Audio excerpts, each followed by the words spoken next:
Let's talk about the basic body language of handshakes. The neutral dominance handshake is a handshake where the hand is in a neutral position with the palm neither up nor down. Neither person has the upper hand. The submissive handshake, the palm is presented face up, exposing the vulnerable blood vessels and nerves of the hand. This puts the person in a slightly inferior position, and the other person has the upper hand. In the dominant handshake, the hand's presented up.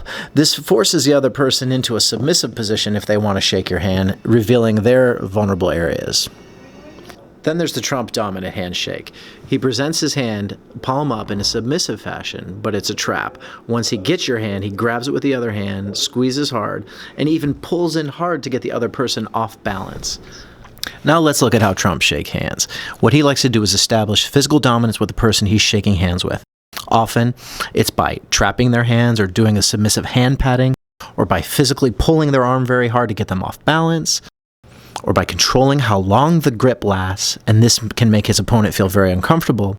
Or he'll do secondary moves of dominance if his opponent tries to resist him, such as putting his left hand up on their shoulder dominantly.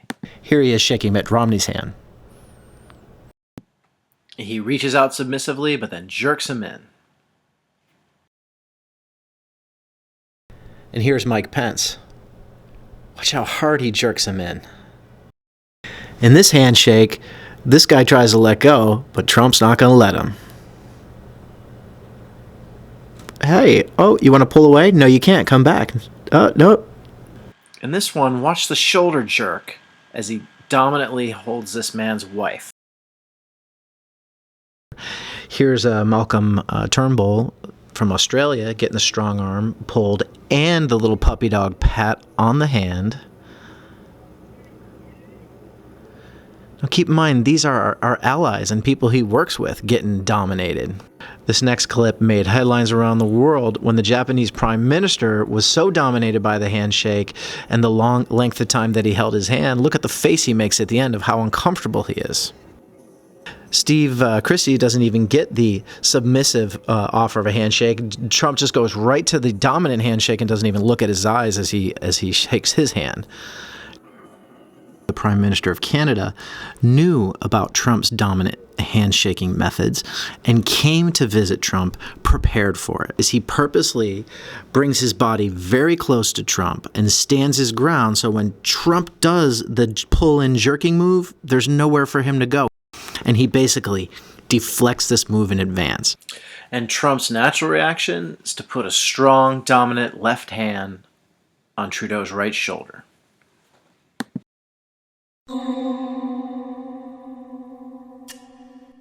When Trump shakes Putin's hand, it's like no other handshake we've ever seen from Trump.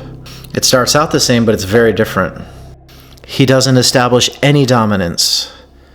In fact, I think he displays submission. What Trump usually does, the heavy hand pull, it's not there. The jerking of Putin's arm never happens. The exerting of any force against Putin never happens. The secondary dominant gestures that Trump often does with his left hand, taking his left hand and putting it up on top of the shoulder of the person he shakes the hand with, in a dominant fashion, he doesn't do. In fact, with Putin, he brings his hand down below waist level with palm open and submissively puts it underneath Putin and just gently pats his arm. And we know how Donald Trump likes to control the timing of the shake. He decides when it's over. But watch here. As soon as Putin releases pressure, the handshake's over. It's like Putin's in charge of this handshake. When I saw this on TV, I was blown away.